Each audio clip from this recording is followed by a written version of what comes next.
May 22 2025 crypto ಜಗತ್ತಲ್ಲಿರೋರಿಗೆ ಒಂಥರ ವಿಶೇಷವಾದ ದಿನ. ಯಾಕೆ ಅಂದ್ರೆ ಬಿಟ್ಕಾಯಿನ್, ಇದು ಪಿಜ್ಜಾ ಮತ್ತೆ ಮೇ 22ಕ್ಕೆ ಒಂದು ಇಂಪಾರ್ಟೆಂಟ್ ಆದಂತಹ ಕನೆಕ್ಷನ್ ಇದೆ. ಏನಂತ ತಿಳ್ಕೊಬೇಕಾ?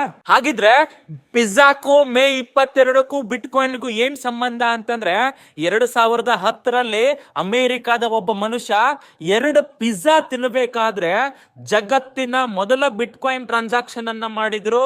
ಅದು ಒಂದು ವಸ್ತುನ ಖರೀದಿ ಮಾಡಕ್ಕೆ 2 ಪಿಜ್ಜಾಗೆ 10,000 ಬಿಟ್ಕಾಯಿನ್ ಅನ್ನ ಕೊಟ್ಟು. ಆಗಿನ ವ್ಯಾಲ್ಯೂಗೆ 2 ಪಿಜ್ಜಾ ಬರ್ತಿತ್ತು. ಈಗಿನ ವ್ಯಾಲ್ಯೂಗೆ 1 ಬಿಟ್ಕಾಯಿನ್ಗೆ 1 ಕೋಟಿ ಹತ್ತತ್ರ ಇದೆ ಸ್ನೇಹಿತರೆ. ಅಂದ್ರೆ ಈಗಿನ ವ್ಯಾಲ್ಯೂಗೆ 2 ಪಿಜ್ಜಾದ ಏನು ಬಿಟ್ಕಾಯಿನ್ ಪೇ ಮಾಡಿದ್ರು 10,000 ಬಿಟ್ಕಾಯಿನ್ಸ್ ಇದ್ದ ವ್ಯಾಲ್ಯೂ ಪ್ರೆಸೆಂಟ್ಲಿ 10,000 ಇಂಡಿಯನ್ ರುಪಿಯಲ್ಲಿ 10,000 ಕೋಟಿ ಅಂತ ಹೇಳ್ಬೋದು, ಅಥವಾ 1 ಬಿಲಿಯನ್ಗಿನ ಜಾಸ್ತಿ. ಈಗಿನ ವ್ಯಾಲ್ಯೂ 1 ಕೋಟಿ ಬಿಟ್ಕಾಯಿನ್ ಇದೆ. ಮುಂದಿನ ವರ್ಷ 2026ಕ್ಕೆ ಮೇ 22ಕ್ಕೆ ನಿಮ್ಮ ಪ್ರಕಾರ ಬಿಟ್ಕಾಯಿನ್ ವ್ಯಾಲ್ಯೂ ಏನಿರಬಹುದು? ಕಮೆಂಟ್ ಮಾಡಿ.